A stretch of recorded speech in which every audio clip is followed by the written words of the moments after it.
I'm going to tell you everything you need to know about Chase credit cards for 2019.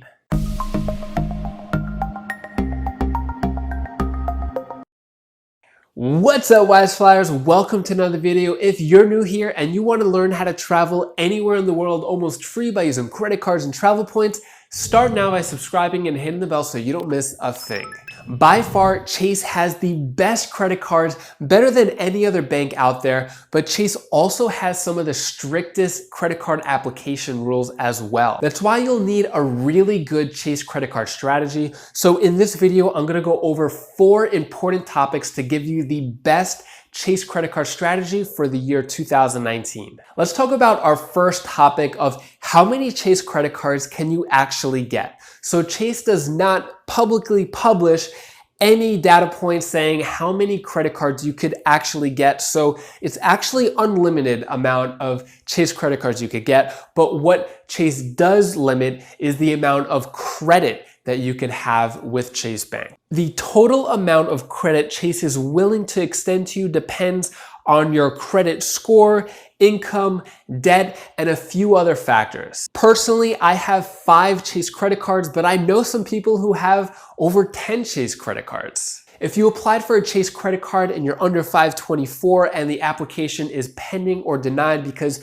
you've reached the maximum amount of credit that Chase will give you, that's not a problem at all. You just call the reconsideration line and offer to shift your credit from the existing accounts that you have with Chase, and this way you could get it approved. This is only if you're under 524 though. Another unofficial rule with Chase is the 230 rule, which means that you'll only be approved for 2 Chase credit cards within a 30-day period. So if you plan on applying for multiple Chase credit cards, you just have to wait more than 30 days. But I recommend spacing it out a little more because Chase is becoming a little more strict with their application rules. Which brings us to the biggest limitation of all, the infamous 524 rule. So the 524 rule means if you've opened up 5 cards or more in the past 24 months, you won't be eligible to open any Chase credit cards. So last year, it was only limited to a certain amount of Chase credit cards,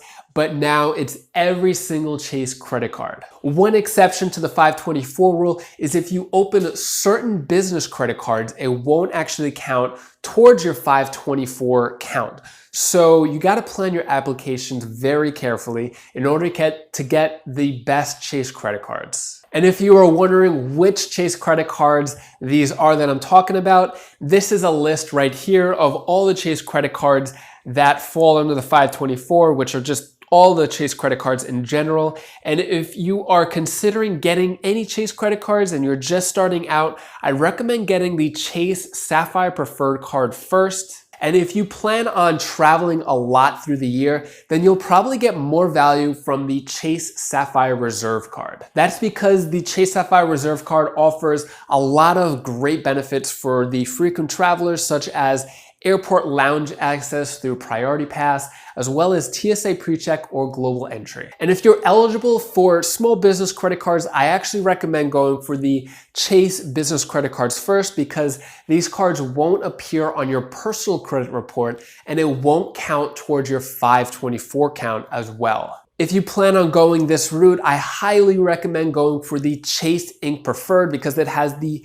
highest sign-up bonus, more than any other Chase card at the moment or that earns Chase Ultimate Rewards. Currently, it's at 80,000 Chase Ultimate Reward points after spending $5,000 in 3 months with an annual fee of $95.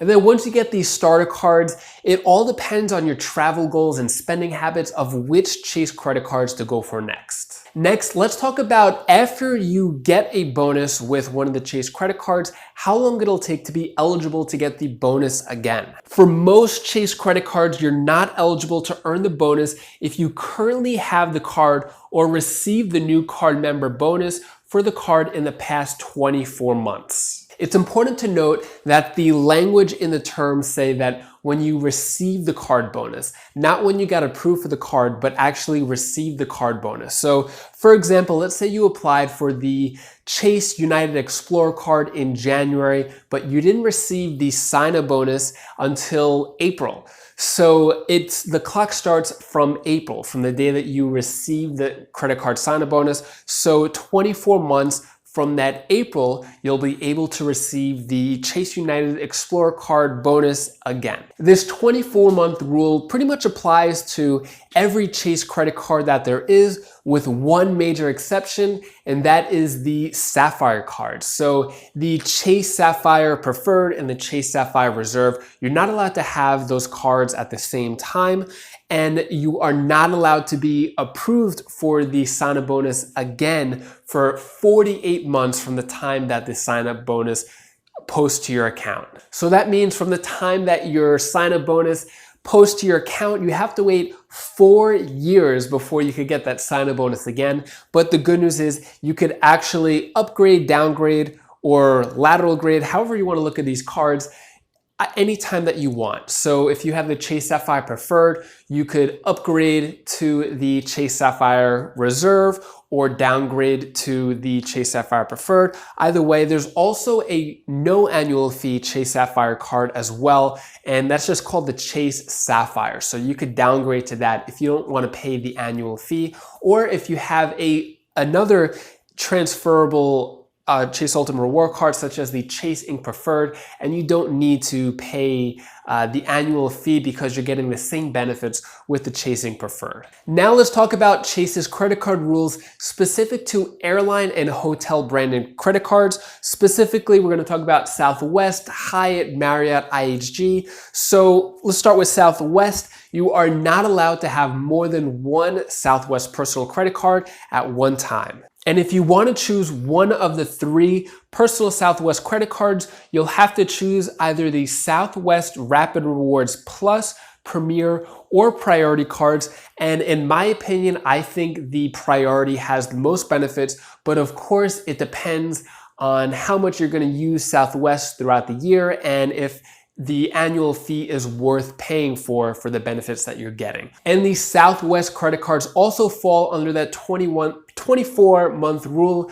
When you receive the bonus, you're not allowed to be eligible for that sign-up bonus again for another 24 months from the day that the bonus posts. So if you're going for the Southwest Companion Pass, you need to plan out your applications very carefully. And if you want to learn more about the Southwest Companion Pass, you could click the link above and I'll tell you everything you need to know about getting the Southwest Companion Pass and using it. Also, if you want to apply for any of the cards mentioned in this video or any other cards with big sign-up bonuses, you could click the link in the description, and by using our links, you support the channel and it's still free to you. Now let's talk about the Chase World of Hyatt card, which came out last year in 2018. If you have the old version, the old Chase Hyatt card, you are not eligible for the new Chase World of Hyatt card if you've gotten the bonus in the past 24 months. And you can have both versions of the Chase Hyatt card. You can have the old one and the new one.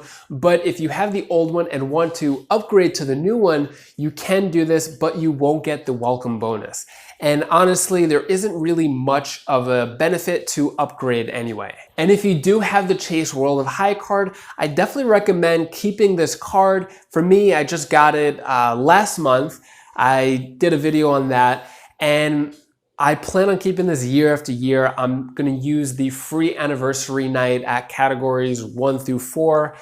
And my wife got it as well. So that's 2 nights that we get every year when paying the annual fee of $95. Next, let's talk about the new IHG Club Premier card. This card also replaced the old one, and I have the old one currently, and you are allowed to be approved for the new one while still holding the old one. Unfortunately, I won't be able to because I'm over 524, so I won't be able to get the new one as well. And to get the new IHG card, it has the same 24-month-old language. So if you receive the bonus of the old IHG card, you'll have to wait 24 months from the day that those points posted to your account to get the new bonus of the new IHG card. And similar to the World of Hyatt card, I think the IHG card is definitely a keeper because every anniversary year that you have the card open, you're gonna get a free award night at hotels that cost 40,000 points or less. So it's a little different than Hyatt. It's not category based, it's points based.